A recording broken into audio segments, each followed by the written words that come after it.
Hello mga ka-idol, meron na naman akong video na ipapanood sa inyo mga ka-idol.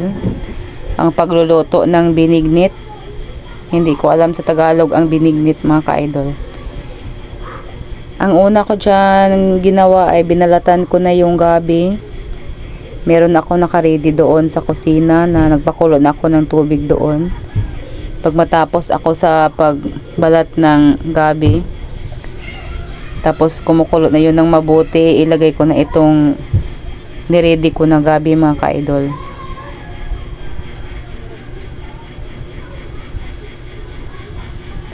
Ang mga sangkap pala na gagamitin ko mga ka-idol ay gabi, meron akong kamote na dalawang kulay, mayroong violet at saka orange, at saka saging. Yun lang mga ka-idol, kasi nakalimutan kong bumili ng sago at saka yung malagkit. Masarap sana pag merong malagkit, kaso nakalimutan ko. Tinamad na akong bumili ulit, kaya niluto ko na lang itong mga sangkap na binili ko kahit hindi kompleto.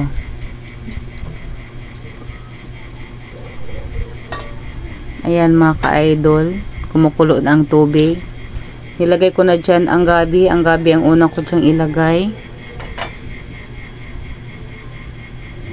Pasensya na kayo sa aking kaldero kasi talagang maitim yan dahil sa kahoy ang gamit namin mga ka-idol.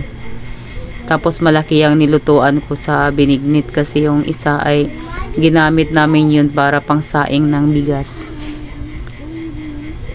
Nagbalat na ako ng mga kamote mga ka-idol.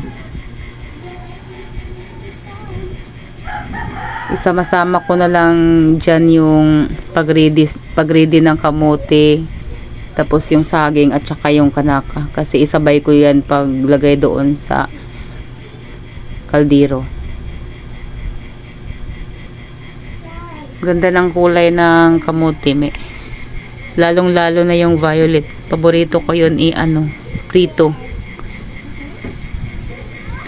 Kaso ang hirap balatan kasi yung balat ay hindi siya hindi siya pantay ba.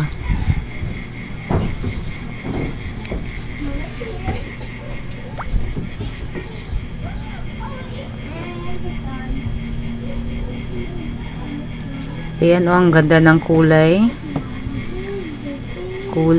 violet.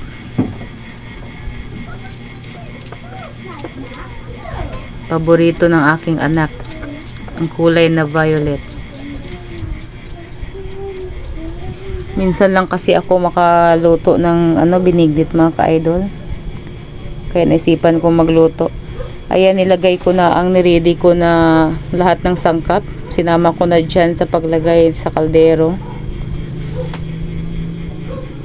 Madali lang namang lutuin ang binignit.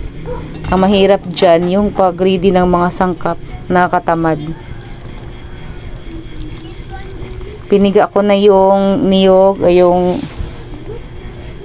kinayod na niyog mga ka-idol, dahil pag lumambot na yung aking nilagay sa kaldero ay ilagay ko na yung gata.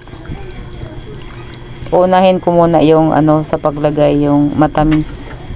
Mom, tapos Mama, ko have a green.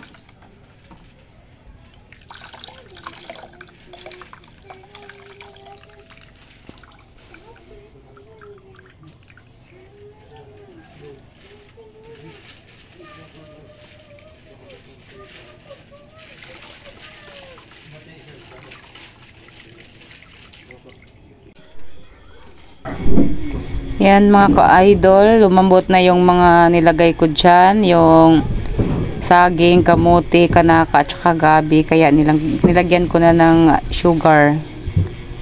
1 kilo ang ilagay ko dyan mga ka-idol kasi mahilig ako sa matamis.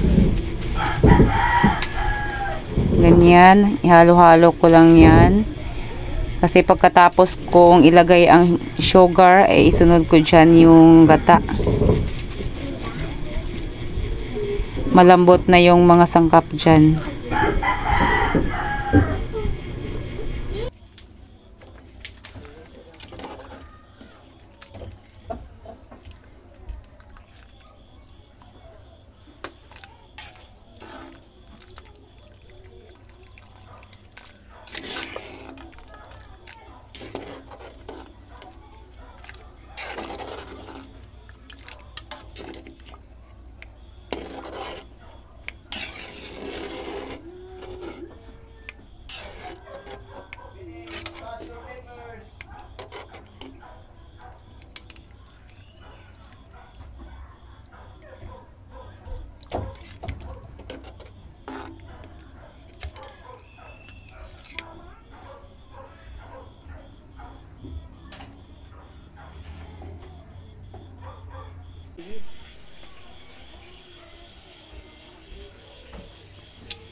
Ilagay ko na dyan mga ka-idol yung gata. Yan mga ka-idol. Pagkatapos ko dyan malagay ang gata ay halo-halo ko na yan para ma-mix ng ang lasa. Pagkatapos ay takpan ko na yan.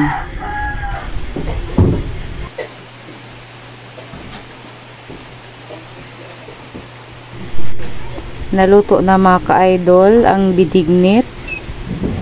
Kainan na mga ka-idol. Salamat sa inyong lahat. Salamat sa inyong pagsuporta sa akin. God bless sa ating lahat.